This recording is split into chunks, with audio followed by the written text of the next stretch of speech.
The other day I came outside and truly and honestly I saw two rabbits doing the magical dance. We ain't nothing but mammals. Ha ha ha! I said, as promised, take me out to the ball game. I'm in my backyard. I can eat peanuts if I fucking want to. I said I was going to show up this episode with peanuts and a sarsaparilla and a cigar, which I have packed away in my pocket for later. I got my sarsaparilla, whatever the fuck you call it. I call it delicious. So take me out to the ball game. Take me out to the crowd. I was watching A League of Their Own, the series, last night because it was really highly recommended. It got me fired up for sure. And it's an excellent series, but it's definitely one to watch when you're not in a feisty mood. And I was feisty last night.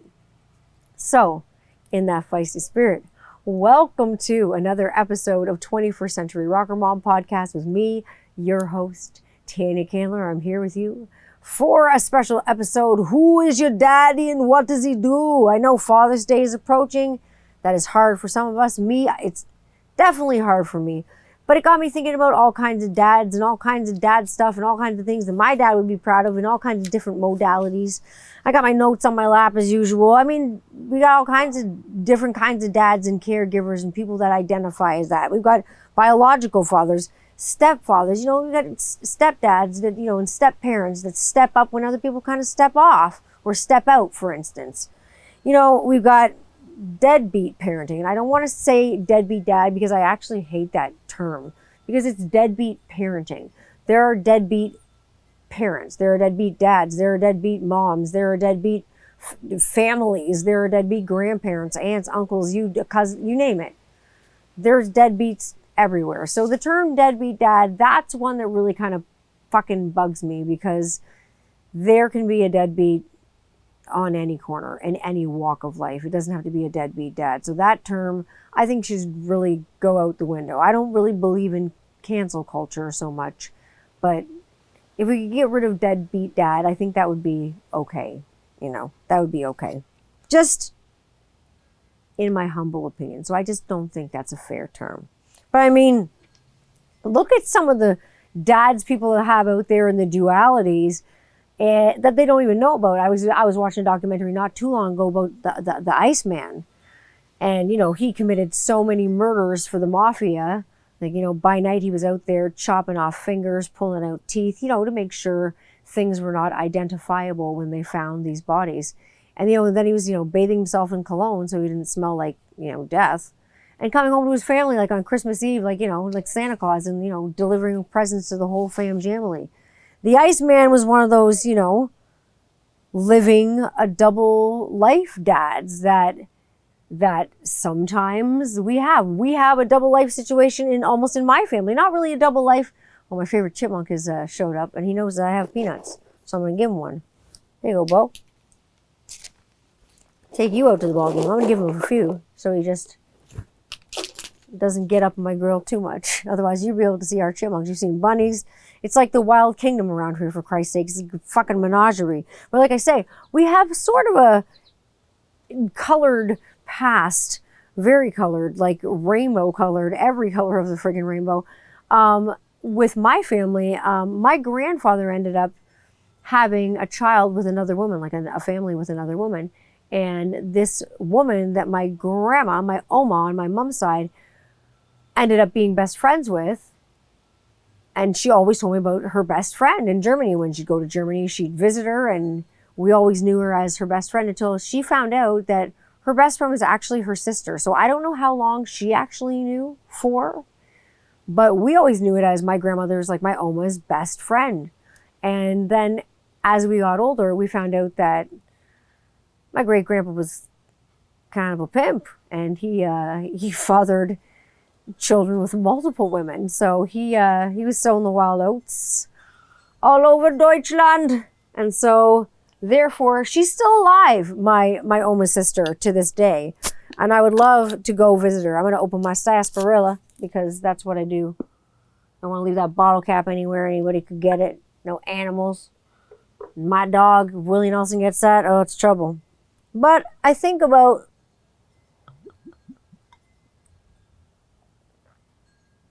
Oh, damn. That is fantastic. Holy shit. What is in this? Ingredients: sugar, sarsaparilla extract, ginger extract, acacia, cannabis extract, natural flavors, potassium sorbate as a preservative, and citric acid. Store in a cool, dark place, aka my stomach.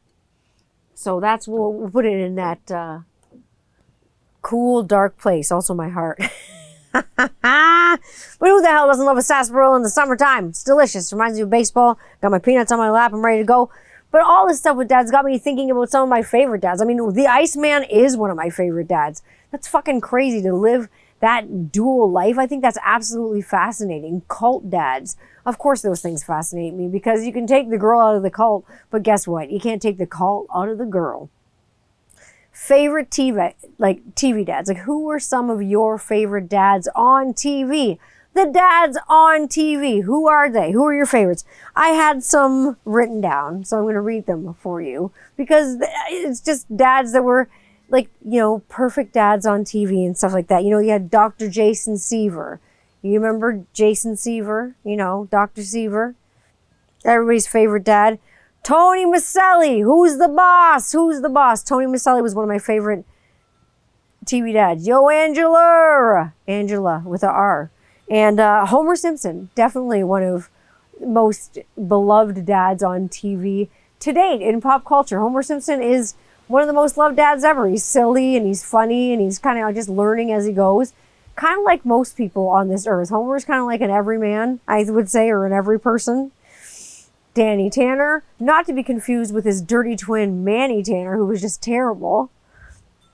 But there's so many good dads on TV. And then I thought about like cartoon kind of TV dads, and like the most paternal like father figure that I can think of in cartoons is in Teenage Mutant Ninja Turtles. And I would have to say Master Splinter, because like he took the turtles in off the streets and he kind of like in the sewers, he watched them grow and evolve, and then eventually taught them martial arts and how to kind of like be, you know, teenagers. He raised them from like little baby turtles. So the Master Splinter definitely passes for me. He gets a pass as one of my favorite TV dads of all time.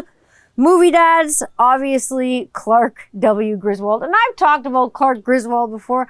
I love Clark Griswold and all of the, you know, the vacation movies. Holiday Road,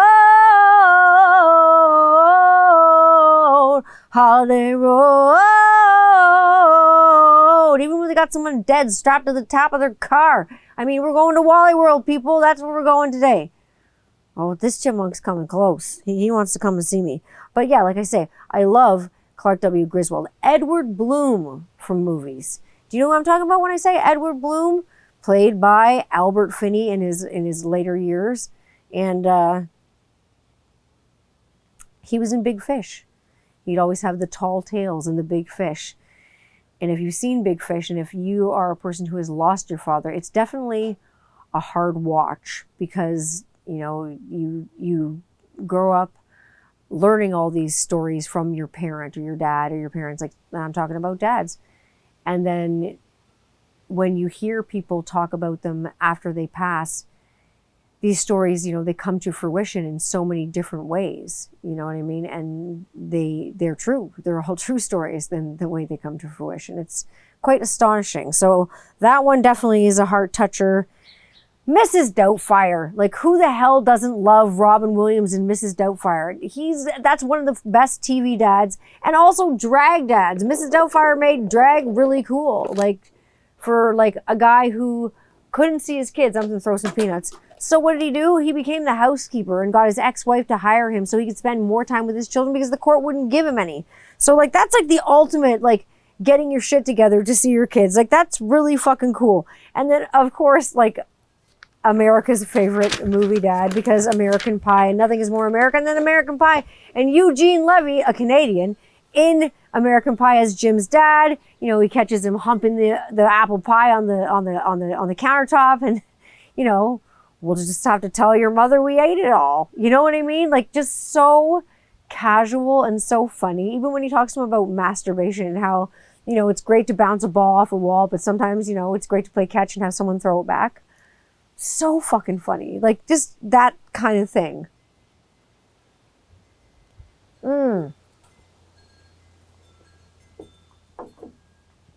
What kind of dad was my dad? Well, he was obviously a carpenter. He was a blue-collar dad.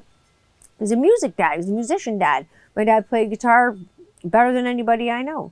My dad was amazing. Who are some of my favorite music dads? Oh my God, here we go. Frank Zappa. Frank Zappa is at the top of the charts. Hello, Chip, how are you? This chipmunk is real close to me. Like, real close. He's so cute. Frank Zappa is definitely at the top. Steven Tyler, Phil Collins, Eddie Van Halen, Elvis Presley, Slash, you know, from Guns N' Roses, Paul Stanley, Paul McCartney, John Lennon, Gene Simmons, like Zakk Wylde from Black Label Society, who was playing with Ozzy Osbourne. Ozzy Osbourne himself, the Ozman cometh. Like, what can I say? Tommy Lee, Sammy Hagar, David Lee Roth. These are all dads. These are great dads that I know, you know, that we love. Janie Lane, like, great rock and, you know, metal, like the music that we listen to, dads. Wonderful dads. Some of them here, some of them not, you know. Then we have the worst rock dad fucking ever.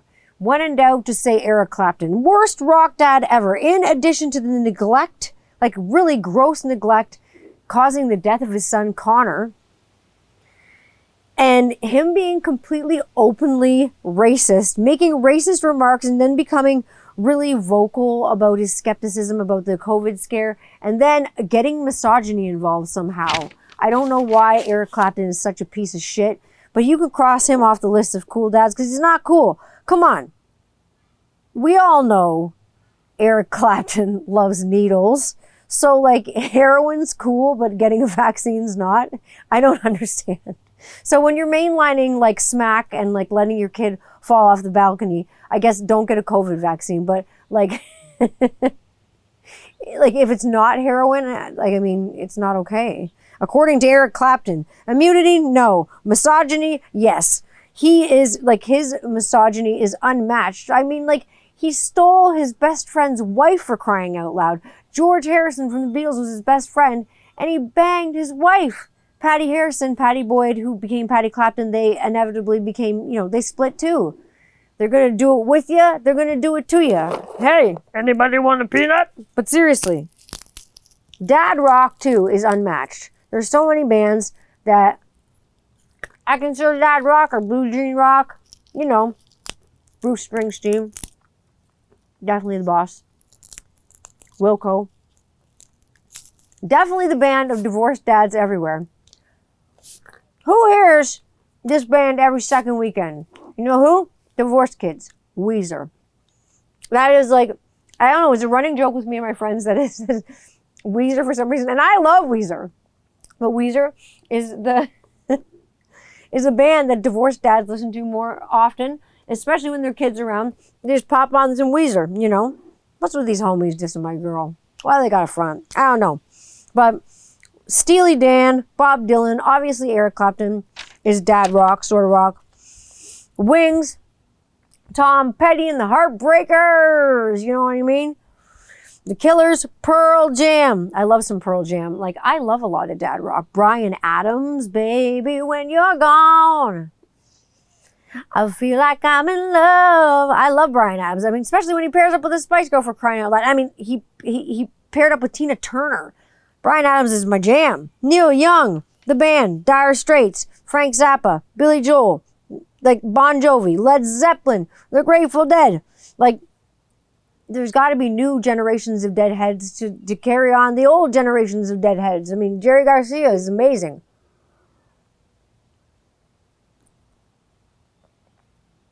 No longer with us, but yet still amazing. The Eagles, Counting Crows, sha-la-la-la-la-la-la, Mr. Jones, U2, REM, all those shiny, happy people, and like Colin James, you know,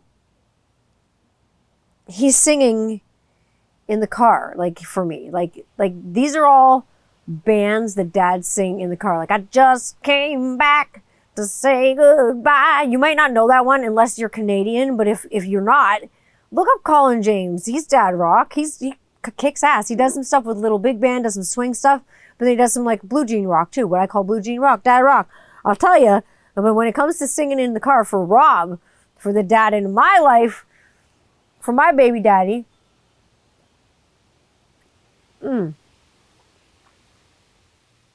hands down, if he's singing in the car to dad rock, it's like Green Day or like 80s metal ballads. Like those are that's his vibe, big time. Also, he definitely loves to rap.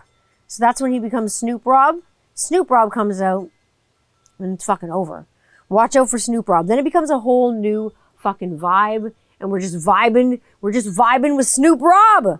Because Snoop Rob rips and he rhymes and he rhymes and he rips. And speaking of a vibe, here's a vibe. I'm going to smoke crack until I die. Not a good vibe. Who said that? Who said that? If you have not been paying attention to obviously the mainstream media lately, who said they were going to smoke crack until they were going to die? Well, it was Bam Margera. Recent media has been kind of following a drug-fueled binge grieving process, as I would call it, that Bam Margera has been on for quite a long time now. It's been a long time. And he's probably been on this drug-fueled binge and grieving process and whatever he is going through, trying to deal with his pain for the last 10 years since Ryan Dunn passed away. Having your best friend pass away is a lot to unpack, and there are some people, my little chipmunk friends just right by my feet. There are some people who can deal with it in some ways, and some people who lack the coping mechanisms to deal with it. So it's tough, and I think Bam Margera is having a hard time. So most recently, he did make that above statement about smoking crack until he dies, until someone lets him see his son. And unfortunately, he got picked up on a 5150, which is a psychiatric hold, which is not always fair when they hold you on a psychiatric hold. Everybody knows about, Britney Spears and her conservatorship and those things. Bam's is fucked up too. But after the LAPD picked him up on the 5150 sort of don't do harm to yourself, don't do harm to others dealio, he actually went to rehab, and I will get into that. It just drives me crazy because I've talked about it before. I want to see my son. I want to see my son. I want to see my son. That bitch took my son away from me. She's, alienating me from my son. She's not letting me see him. And it's the biggest crock of shit because the only person in this guy's way is himself, unfortunately. And I feel bad for him. I feel for the guy. I'm not going to lie. I feel for you. But the only person in your way is you, bro. You're in your own way. Get out of your own way. If you wanted to see your son, you get your fucking shit together. And at this point, you're Peter Pan with a fucking credit card. Like, it's sad to see and it's sad to say, but it's true. Get help before people actually stop giving a shit and don't have this like Bam Get Clean campaign. Before they lose all sympathy, before they lose all human emotion and don't feel bad for you at all. Before your son realizes what an ass of a father you've been. Because believe me, at 3 or 4 years old, you can get away with being absent. You can get away with being fucked up. You can get away with fucking up and things like that.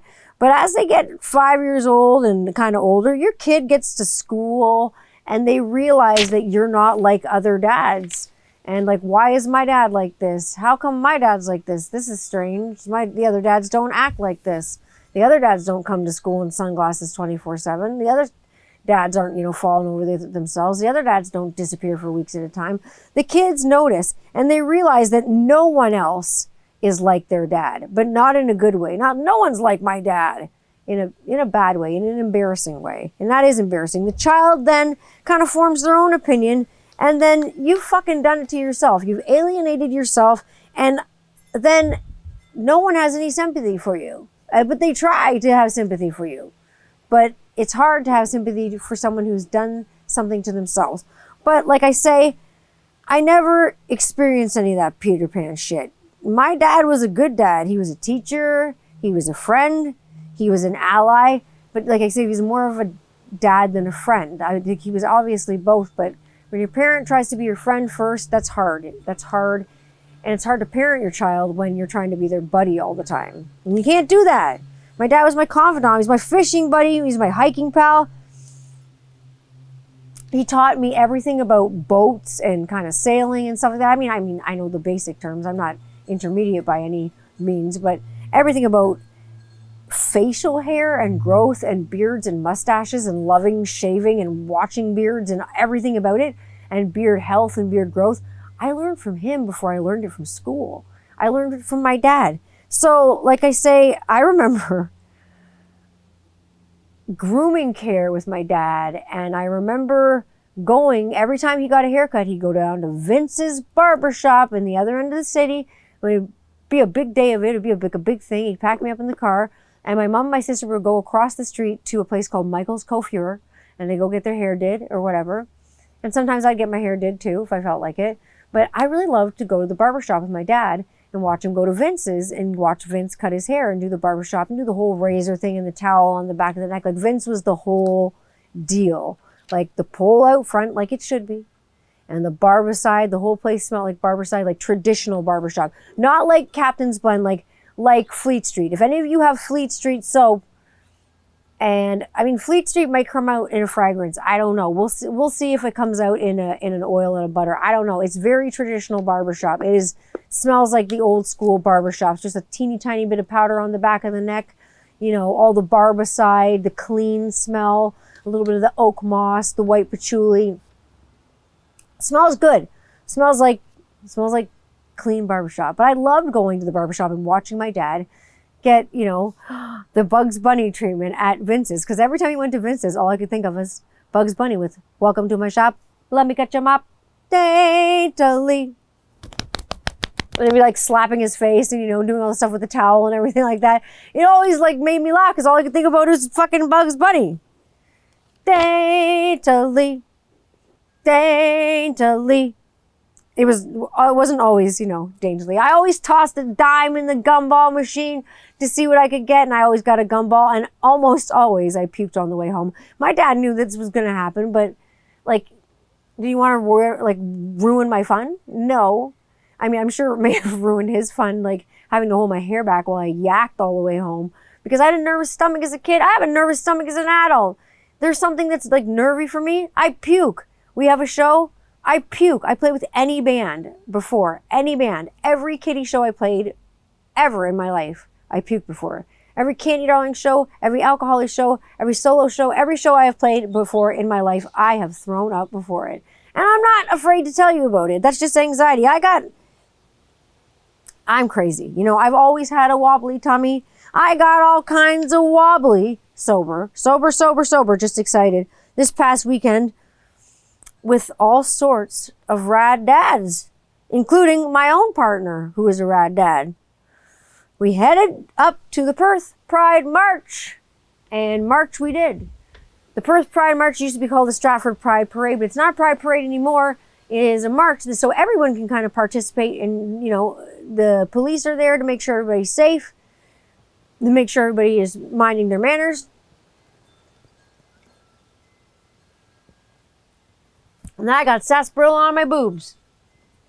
But it was beautiful. It was absolutely beautiful. It was a beautiful day filled with my family and my extended family and fun and friends and acceptance and love and all that good stuff. There are a few nincompoops before the march, just like letting us know that, I'm going to put this in quotes because I would never say it, that, you know, God hates fags. And that's so 1992. Like, seriously, get fucking with the program. Oh my God. And the whole save yourself bullshit. It's not too late. Save yourself. Save yourself. And they had some like no gaying signs or whatever it is. So they had like the whole LGBTQIA Two-Spirit flag, like, and they had like a no smoking sign through it. So like my kids saw this. So my kids went with my husband. And like I say, the only thing you got to worry about at a pride march or a pride parade are these God-loving Christians who come to tell you what a fucking asshole you are and how much you're not accepted into their heaven and into their church when they're all accepting of all people and how to save yourself. So I gave them a little cheer and we had a chat. So the cheer that I gave them was this: 5, 6, 7, 8. God is good. God is straight. Just kidding. And then the chat went a little something like this. Now, I treat people accordingly. I am not a bitch, but I treat people fucking according to how they treat me. So I said, good afternoon, uneducated assholes. Where will you hide when the end comes? Then I gently reminded them, while they're out here protesting all the sodomites and all the fags and all the queers, that they're going to go to hell. If the end comes right now, they're going to hell in a fucking handbasket with all of us. And it was actually a shining moment in my fucking day because they walked the other fucking direction. Because then I asked them if I could interview them about why they were so hateful and why their God hates people. It's not a loving God. I thought God loved everybody. That's just what I heard. I heard that God loved everybody. That's what I thought. I just wanted to also remind them that they were standing on stolen indigenous land that they don't own, preaching in a country that is a country, not their fucking church. This is our country. It's not your fucking church. So keep your fucking opinions to yourself. If you have your own straight pride march that you want to go do, fuck off and do it. We have the pride march. Nobody was bothering anybody. Everybody left everybody alone. Everything was peaceful, like I say, except for the protesters. It's always the protesters protesting happiness and pride and love. And I mean, like, I want you to think really hard about one thing that started from hate that was good. Like one thing that was driven by complete hate that was good. Can you think of anything? Because I can't. I cannot think of anything that didn't start with love, you know what I mean? And end up, weird situation. Anything that starts with hate always ends up in a bad situation. But things that lead with love eventually get to that good place. Hopefully. God damn it. And like the church is so hypocritical anyway because we got so many priests fucking so many Catholic boys. Like, for fuck's sakes.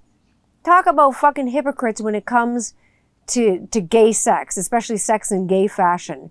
Nobody likes it more than the Catholic priests. The poor choir boys. Fuck. Speaking of laying pipe, I'm laying pipe all night to satisfy that woman. If you don't get that fucking reference, either you don't like David Wilcox or you're not Canadian. Or both. I don't know. Our outside tap exploded in my face. Like, seriously, it exploded in my face. It came off the wall and it was like an elephant blowing its fucking load. Right in the face. And, at least my eyebrows stayed on and it was only water. Like I say, it was only water and it was clean water. We had 2 lovely gentlemen come over from the plumbing company and they were taking care of business. They took care of this plumbing emergency. Now, I've been on so many jobs with my dad, and Rob knows so much about plumbing that we were kind of like able to point them in the same direction. And they said it was actually refreshing to have homeowners that knew what the fuck they were doing and knew kind of what was going on with their home. Like, here's the pipe, here's the problem, here's what happened. Bing, bang, bong, like 20 minutes later, they're finished. I gave them some Coca-Cola, like Mexican Coca-Cola with a bottle opener they could take home. I gave them some beard soap. I gave them some soap for their wives or their significant others. Gave them some honey soaps. I told them that I love laying pipe, and they kind of laughed. But I told them like why. They definitely had no idea about the David Wilcox reference because they were like 11 years old. They were probably like maybe 25. Oh God, I felt like such a mom, like talking to them too. Like I'm talking like 25. These kids were babies. I don't look at young people like that way. It just, yikes. I'm a mom, so instead I did the mom thing. I continued to make my soap and like mix oil and stuff with all my garb on. I was blasting Kiss. I don't know if they know who that is. Like I say, they got their Cokes, they got their soaps. I'm like fucking Santa Claus when anybody comes over here. I swear to God, you better be good. for goodness sake. That sounds like Christopher Walken, for Christ's sake. But really, I am like Santa Claus, so you better be good for goodness sake. Because when you come over here, you get goodies. That's what happens. I think the funniest thing ever was actually the look on these kids' faces when they found out how old I was. Because to them, I don't know how old they thought I was. They remarked that I was lucky that I had kids young. Don't you feel lucky that you had kids young so you can enjoy your life? And I was like, well, I do enjoy my life, but I didn't have kids young. I had kids old. When I told them that I was 40 years old, their faces like almost hit the floor. It was fucking hilarious. But they didn't believe me. And so I had to go get my non-existent fucking driver's license, which I don't have because of my seizure salad situation. I got my notice, actually. I finally got my notice. They told me I couldn't drive, but I finally got my notice in the mail today.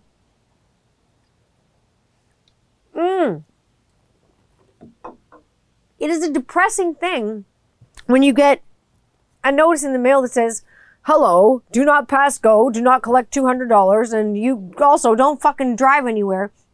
Now it's driving Miss Daisy all over the goddamn place because I don't have my license for 3 months. So, like I say, we're a driving family, so it's not a big deal, but to have your freedom stripped away from you like that in such a small way, I know. It's totally a fucking first world problem. This is a first world problem. There are people who are way, way, way more marginalized than I am and have way less access to shit. And I'm being an ableist asshole right now, totally.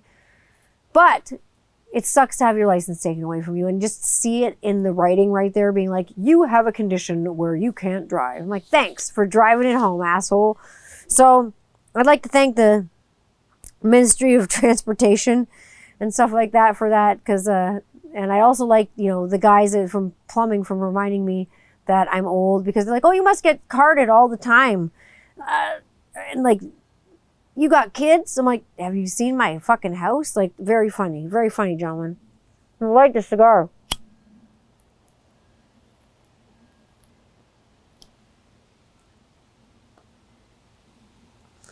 So, like I say, it's like crazy things like this, having seizures, having major life events really change you. At least me. Like, for one, I feel completely changed. I think something happened to me when I had my seizure. Something definitely changed. But like I say, all kinds of things can change you. Accidents, traumas that you had in your life, no matter what kind of trauma, no matter how they're classified, childbirths, deaths, fire engines going off in the background, abuse, marriages, divorces, miscarriages, moving, big illnesses in your family, big changes. Any huge changes, near-death experiences, OBEs. If you don't know what an OBE is, like an out-of-body experience, those things can change you and leave you with a different perspective on things. They can make you see things differently. They can make you see things more clearly. They can see, you can see things more cloudily too, maybe cloudy with a chance of meatballs up in there. You never know. Well, like I say, when it does shift your perspective on things and you get a good perspective on things and you get that, you kind of grab life by the balls, life's too friggin' short to not be exactly who you are. So be who you are and be proud of who you are, because why the fuck not? Life is way too short. We gotta be ourselves, because yourself who you are is beautiful. And I love you and I love me. That's right. In your face, I said it. I love me, and I love you too. And I love you because you are you. Your crazy self, whoever you are. Let your freak flag fly. And don't be ashamed of it. Listen to what you listen to. Watch what you watch. Love what you love. We all love what we love. We like what we like. And like Rob says this all the time, we like what we like. And that's what makes us who we are. And that's what makes us cool. If everybody was the same, it'd be an awfully boring fucking place we lived in. Now,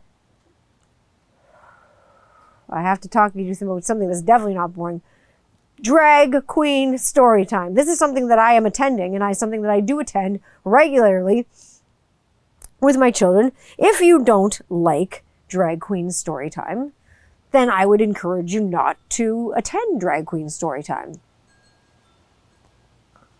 Because there's going to be drag queens there telling stories. And if you don't like that, that's not your bag, then don't do it. But if your child insists, think of it this way. If your child insists on going to drag queen story time, I want you to think of this way. And most of my listeners are male, and we listen to a lot of the same kind of music. I know we do. I want you to think of it. Frame it this way for yourself. If your child absolutely begs you to go to drag queen story time, be a rad fucking dad. What did you listen to growing up? You listened to fucking drag bands. Yes, you did. Because if you listen to glam rock, you fucking love drag queens. If you listen to Crew, Poison, Kiss, Bowie, what is it? Dressing up? Is it the androgyny? What is the problem with drag queen story time? Drag. Think of like the songs you got laid to in high school. Think of the shit you were listening to. Oh my God. And think of the people and the bands that you do like that are actually gay and trans. You think about the singer of Life of Agony. Life of Agony. The former singer of Life of Agony was Keith Caputo. Keith Caputo, however you say it, Teresa Caputo, the Long Island medium. I don't know. But formerly, it was Keith Caputo who sang for Life of Agony. Now it's Mina Caputo. Cool shit. Still Life of Agony. Still have a badass fucking singer. Still sounds the same. You know what I mean? Still the same fucking rockin' ass band. You love it. You love drag queens. Face it. You love drag queens, but you're just too fucking ashamed to admit it. You love glam rock. You love these 80s hair metal bands. Even like earlier bands. The Stones experimented with drag. They wore like female clothes. They did the gender bending thing. They did the androgyny thing. The New York Dolls. If you like the New York Dolls, a lot of different gender bending sort of outfits, a lot of queerness, a lot of makeup. Bowie. Obviously. Come on. Ziggy Stardust. Come on. Twisted Sister. We're not going to take it. We're not going to take any homophobia because they're all dressed. People said they were dressed like women back then. I mean, it's drag. Aerosmith. Come on. Dude looks like a lady. Even Tool. Maynard James Keenan. How many times has Maynard performed with breasts? Or, you know what I mean? In full drag. How many times? Does that stop you from listening to Tool? Are you going to stop your kids from listening to Tool? Are you going to say, son, don't listen to Motley Crue. They're a shitty band because they wear guyliner. Well, number one, it's eyeliner. It's not guyliner. It's for everybody. In fact, when Rob puts a little eyeliner on, I fucking love it. I fucking love it. It's not very often. It's usually for like movie stuff and, taping stuff because, makeup and lights and cameras and action and all that business. He's behind the camera, but if he's in front of it, sometimes you got to put on a little makeup because fake it till you make it, baby. Now, like I say, so dude looks like a lady is totally cool, right? So you know what? Are you rethinking your hate yet, Homer Simpson? Everybody dance now. We all know that episode of The Simpsons. Come on. Are you rethinking your hate? Even now, like Lady Gaga, Miley Cyrus, Marilyn Manson in the androgyny. Come on. Get a grip. Get a grip. I'm almost done this cigar. But like I say, get a grip. You love drag. Don't be afraid of drag queen story time. They're not going to come up and bite you. In fact, drag queens don't even like kids. They just like being fucking employed. They're reading your children's stories. It's time that you get to relax and let your children be educated. This should be good for you. This should be good for you. There's all kind of gender bending, like I say. And we have no issue with this. I mean, Marilyn Manson is a rapist, a convicted rapist, and everyone seems to be okay with that. And No one takes issue with that? I take issue with that. No raping. No raping. You're a raper. There's no raping allowed. That's disgusting. Thanks. Again, as a reminder, when the weather gets warmer, because the weather is getting warmer out. It's not warm today. I've also got low blood pressure. But as the weather gets warmer and the outfits get skimpier and the clothes start coming off, remember that she's not asking for it. No one's asking for it. They're not dressed like a whore. You just think like a fucking rapist. I want you to remember that.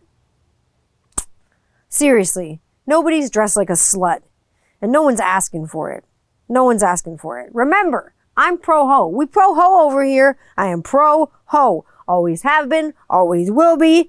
There are no walks of shame. Walks of shame. Why should a walk of shame have to exist? That's ridiculous. And you know what? Casual sex is cool. There's no shame with casual sex as long as you're safe and as long as you're smart. And when I say safe, I don't mean just safe like put one on. I mean safe like know who you're going to be with. Let someone know where you are if it's someone that you don't know that great. You know what I mean? I don't know. Text your friend their license plate. I don't give a shit. Be safe. And then when in doubt, cover your sprout. There's that too. Or I don't know how the female condoms work. I don't know. That I have my own thing going on. We're good over here. I'm allergic to latex. But like I say, the summer of love is back, baby. And it's been back for a while. So don't hate on it. Just be careful. And like I say, be smart. Always resort to plan A. And for everything else, there's plan B. Seriously, there is plan B. For real though, if you need the morning after pill, fucking go get it. It is accessible to you. Go to your local pharmacy and ask them behind the counter for the morning after pill. Tell them that you need a plan B. You will pay for it. Some health care plans, like I say, cover it. But if you have had that experience, something broke or you didn't, know or whatever your experience is, it doesn't matter. You don't have to tell me. I'm not going to judge you for using a plan B. I don't think of it as an abortion pill. Even if it was an abortion pill, I wouldn't judge you for having an abortion. Everybody knows I'm not afraid to talk about the controversial topics. Everybody knows that I speak my mind and I could give one frosty fuck if I lose followers for being pro-choice, for saying fuck Trump and things like that. If you're unfollowing me for these reasons, then my work was easy. My work here is done. If I sway you with a reel or a t-shirt that I wear, your weakness is showing. Your weakness is showing. You must have put your tampon in fucking sideways because your weakness is showing. And I can see it written all over your face. I know. Canadians generally, and I've said this before, Canadians generally stay in their own lane. We do. We should just generally walk down the street like holding our pet geese on their leashes, drinking our cups of maple syrup and apologizing to people. But have you ever met me? Do you think I can stay in my own lane? I cannot do this. I cannot even drive right now, but I can't stay in my own lane. I'm in the bike lane, being crazy, being a bitch. I'm just too busy trying to disprove ridiculous theories all the time. And I don't mind getting rid of a theory if it's junk.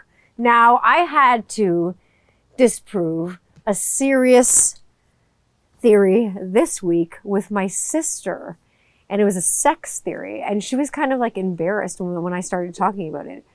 So we were talking about kind of like our kink and like,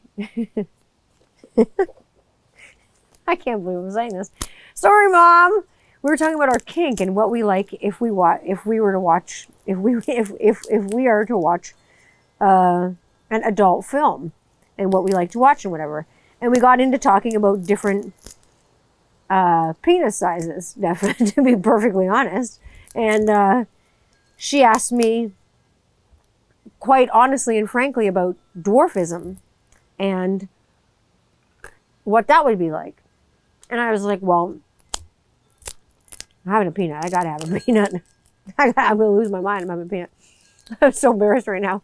So she asked me, because science brain over here, about different sorts of dwarfism and that what that would entail for genitalia and things of that of that nature. And so of course I was like, well, look it up. And she's like, what do I look it up on? I was like, well, you can look it up for free on like RedTube or like Pornhub. And she's like, how do you know this? I don't know how I know this. I know a lot of things. I'm on the internet a lot. But Lord Jesus, little people, big dick, holy shit. What she showed me, because I hadn't seen it before. I just told her what I knew from a scientific point of view, that I didn't believe that genitalia could be affected by dwarfism. And, you know, people are people, and some people are hung largely, and some people have a schlong and some people have a schlort. And that goes with any human. It doesn't matter how you are. It doesn't matter what your body looks like at all. You could be 100 feet tall and have a needle dick. Like, so immediately it goes to this, like, Cupid. They've totally like infantilized this one gentleman and turned him into Cupid. And he's in this lady's breasts, and he honestly looks like a baby breastfeeding. It's terrible because they dress him up as Cupid. He's got angel wings on and everything like that. He turns around, fucking full fucking John Leguizamo. It is a fucking 50-year-old fucking Latino man. I fucking almost died. It was so much, I couldn't even handle it. So now, like, breastfeeding John Leguizamo is like in my mind, like ingrained forever. And every time I watch Willow, I'm not going to be looking at his eyes. My eyes are going to be below the belt. I don't know, Warwick Davis. What's going on? I'm the leprechaun. I don't know what he's got at the end of his rainbow, but maybe it's a pot of gold. I don't know. Okay. Back to dads, and off the nads, because it's too crazy. Now, many of you all, like myself, I've spoken openly, like a lot of times, about the sad soap opera, like I said, that is Bam Margera, and we talked about it earlier. But now, as we speak, he's picked up on that 5150, and he was held on that psychiatric charge, put on that psychiatric hold. But now, he actually, I feel bad for the guy. I gotta say this. I can't believe I'm saying this, but I really do feel for the guy. He lost his best friend, and this is not how sobriety and like custody and visitation work. You can't say that you want to smoke crack until you die because you want to see your kid. You gotta not smoke crack till you die so you can see your kid. That would be cool. Happily, like I say, he's actually now in active rehab. He's no longer held on that 5150 on the psych hold, and he's safely in actually Lamar Odom. He has rehab facilities, and he's doing rehab. Lamar actually invited him to his facility. He said, I've got a bed for you, brother. I got a room for you, man. All you have to do is show up. Free of charge. I will treat you. I will be there for you. He just needed someone to be fucking there for him. Maybe he just needed a friend. You know what I mean? Maybe he just needed a friend. I don't know. Maybe I've gone soft. Maybe Tanya Candler has gone fucking soft. I don't know, but I fucking feel for the guy, man. All he had to do was show up, and he did. He showed up. And losing your best friend like that, not being able to cope, the self-medication and things like that, losing anyone that close to you, I understand. I completely understand that. I see the hurt. I see the pain. I just want to see the guy get sober, because I just want to get I want him to see his kid. I wanted to see him get sober, and I want to see him see his boy. I think that would be cool. He's got a lot of demons, and I bet he's scared. I bet he's really scared. I bet he's scared shitless. But the photo that I saw recently of him, and he was hooked up, he had some leads on his body, just to, heart monitors and things of that, if you don't know what leads are. Like heart monitors and lung monitors, and, taking care of his vital signs, making sure he's all good and everything like that. But the photo that I saw online, the look in his eyes has changed. He didn't look like that before. Something's changed in him. And that's why I say profound things and experiences can really change you into a different person and change you into someone or something different, and change your perspective on life. And like I say, I will I will really hope and I really pray that he's turned the page. Only time will tell. But I'm rooting for you, Bam. I'm rooting for you. Make your boy proud. Make yourself proud. Like I say, the Pride Parade was great. Rob almost shit his pants because the kids couldn't hear anything because they have the loud speaker headphone things, you know, the noise canceling headphones. Because sometimes things can get loud and then they're sensory and they're like, it's too loud. So let me just say, great afternoon. If my dad could have lived only just to see me bitch out these like Christian like protesters at the Pride March, that he would have been proud of, because my dad was a staunch atheist. My dad was Christian for quite a long time, and I'm talking very much born again Christian.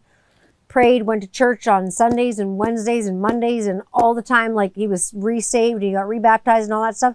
And then my dad became a very proud atheist. And he would have been proud to see his little girl in action, standing up for her, obviously, for my sexuality and how I feel and those things, and showing the kids, my kids, and, you know, my partner coming with me and my husband coming with me, and us being in a positive event with like-minded folks and people who are just full of love and acceptance and happiness. And even the people who weren't participating in the march, like in the parade part of the march, people were just standing by the side, you know, that would just allyship. That's friggin' cool. They weren't standing by being, you know, mean. They were standing by being nice. Like, why would you go? I don't know why we would go to any event to boo it or like poo-poo on it. I just can't. I can't get behind that. That's something I've never been able to get behind. Like I say, we have other Pride celebrations coming up in other towns that we're going to. Like I say, we had such a great time. Plus, my best friend was there vending. And I got me 2 shirts. It was National Best Friends Day this past week. It was on Thursday. So let me tell you about my best friend. Her name is Erin. Let me tell you about my best friend. My best friend is Erin. Erin has been my best friend for, oh God, over the last beyond 20 years, easily. She is there through thick and thin and everything in between. That woman is a salt of the earth human being. Honestly, the nicest person I've ever met, with the biggest heart you've ever seen in your life. Always rooting for the underdog. Always asking you if you're okay, even if she's going through her own crap. She's podcasted with me before, and we probably need to do that again, because when we podcast, it could probably go on like fucking forever, because we get on the phone with each other, and we're on the phone, and it's like, it'll start at like 8 o'clock. And I'm like, oh shit, dude, it's like 11 o'clock. Fuck, I gotta go, I gotta go. I'm falling asleep. I forgot to do this. I forgot to do that. You know what I mean? We get to talking and we get going. We encourage each other. We cheer each other on. Sometimes we're vending pals. We vend beside each other at certain events. She has her t-shirt company with her t-shirt business partner, and she does apparel, all kinds of different stuff. She does a lot of my apparel, and I do my oils, obviously, with Rockaholic Grooming Company. We're Safe Space as well, inclusive company. So we all hang out. And so, I mean, if we do more podcasts, I'm probably going to get banned from the interwebs and like lose all my followers, but I actually don't care, because that's funny. Again, take me or leave me. Like I said, take me for what I am. Take me or leave me. Take me, baby, or leave me. Like, what can I say?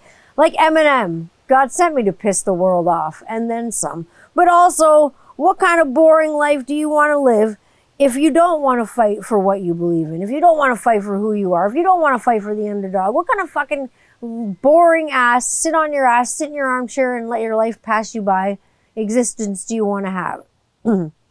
I don't want to do the same thing. And like, life's too short, as I have learned over and over and over and over and over again. Life's too short. Just generally, life's too short. Live your best fucking life. I encourage you to live your best life. Keep your judgments to yourself. Stay in your lane when appropriate, and just give love. Happy Father's Day coming up to all those people that are fathers, caregivers, stepfathers, uncles, aunts, grandfathers, mothers, anyone who's playing dad, someone who's doing both, who's doing dad and mom stuff at the same time, anybody. You know what I mean? Single dads that are doing dad and mom, single moms, moms that are doing mom and dad, same sex dads, all the dads, trans dads, everyone. I want to wish you a happy Father's Day. I'm obviously going to take this one off. I will be celebrating my dad, obviously, the captain, obviously, and I hope you celebrate your dad too, wherever your dad may be, whether he be here or he be here or wherever he may be. Maybe he's all around here, but he's with you no matter where he is, no matter what's happened. So, until we meet again, my loves, you know where to find me. You know where to catch me all the time. You can catch me on the gram, Instagram. You can catch me at 21st Century Rocker Mom. You can catch me on TikTok at 21st Century Rocker Mom. That's the same. I'm not much tweeting on Twitter anymore because that platform, like I say, has gone off the deep end. I'm on YouTube at Tanya Candler Channel. Just look up Tanya Candler Channel. Subscribe and then you'll be able to see all my videos and all that fun stuff. And then if you hit the link tree, you can find episodes of Beards and Bitchin' and things like that. All just for you. Hit that link tree if you want to follow Rockaholic Grooming and Company. You can follow it if you so wish and you please to. I will see you all on the next episode of 21st Century Rocker Mom Podcast. Bless.